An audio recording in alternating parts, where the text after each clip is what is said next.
nyo guys, yung mga pananim ko. Ang tataba. Ito. Ito pag hina-harvest ko na siya, pinapalitan ko ng panibago. Ayan.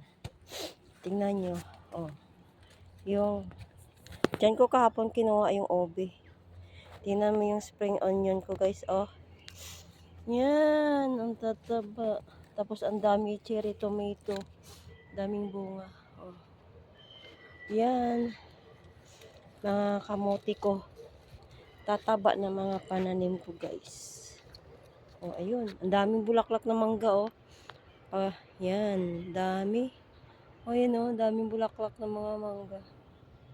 Yan yan.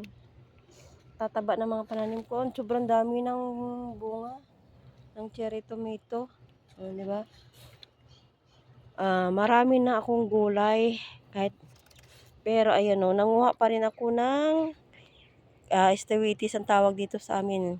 Marami dito sa paligid ng garden ko. Dito na naman ako pupunta sa kabilang garden ko.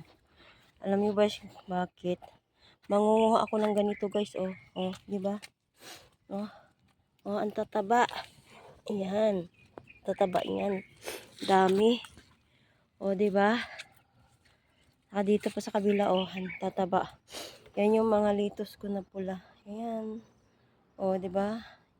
Inarbis ko kapon yung mga talong ko doon. Yan, tingnan nyo guys yung kamatis ko. Ang daming bunga. Pataas ng pataas. Yung kamatis ko at saka yung puno ng papaya, nag-iisa guys. Mag-asawa. Nag-iisa silang puno. Kamatis saka yung papaya. Ayan naubos na yung 6 na piraso. Isa na natira. Ayan mayroon na naman. Ayun, hanggang dun. Ayan. Marami na ako nakuha guys. Tataba na mga basil ko. Ang dami naman ng talbos. Yan, pag napansin na naman to ng taga-harvest ko na walang paalam. Malamang. Paharbisin niya naman to. Ayan guys, may apple din ako dito. Yan, di ba? Ito ay rambutan. Doon naman sa kabila kong garden, di ba? Sa garden ko pa lang santo sawa na kami sa gulay. Kaya hindi na kami bumibili ng gulay. Ang dami ko nang nakuha. Ito yung gulay na hindi mo kailangan itanim kasi pag nagtag-ulan, pag sulutan lang yan sila, kusang tumutubo kahit saan ng paligid. Di ba? Dito ko lang hinarbis yan. Dito lang sa paligid. Yan, dati nga pinagbubunot ko na yung iba pero sobrang dami na naman ang tumubo. Ayan, free gulay. Free gulay tsaka healthy. Di ba? Dito na naman ako sa sa kabila kong garden. Yan.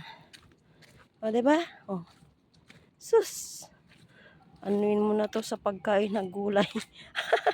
Ang tataba ng mga mint ko. Yan. Ayan mint. Daming timba-timba. Tingnan nyo guys yung ko din yung mga kamatis ko. Ang sobrang dami ng bunga. Lalaki ang bunga na, di ba? Ay yung mga ibang tao dito mapapawaw sa mga pananim ko. Pag nakikita nila, ayun. Dami. Di ba? Ang daming bunga.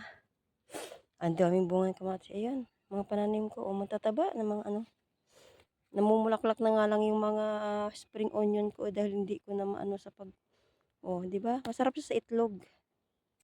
Ano guys, yung malunggay ko. Sobrang tagal na itong malunggay na to. May karoon ka siya ng singil na Tapos andoon sa baba ay yung isa Ayan Dito. Ito yung yan. Alam ko mabubuhay. Alam ko mabubuhay lang kaya lang sobrang tagal.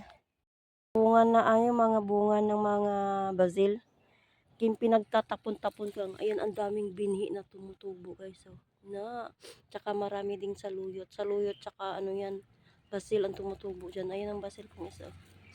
Yan. Iwan ko yung malunggay na yan. Hindi pa siya namamatay. Pero iwan ko kung mabubuhay yan siya. Kaya 3 yan. Malaki na rin Ayan. 2 puno yan dyan ang sayote ko. Kahit saan lang may basil, ay, kahit saan lang dito may mint to. Na pinagbubunot ko yan, pero pag may natira talagang ugat ng mint, talagang mabubuhay talaga siya. Ang ano ko, alugbati. Guys, may free gulay na ako. Maambon kasi dito maulan. Ayan, kaya nagpapayong ako. Free gulay. Thank you for watching, guys. Pa-like naman at pa-subscribe.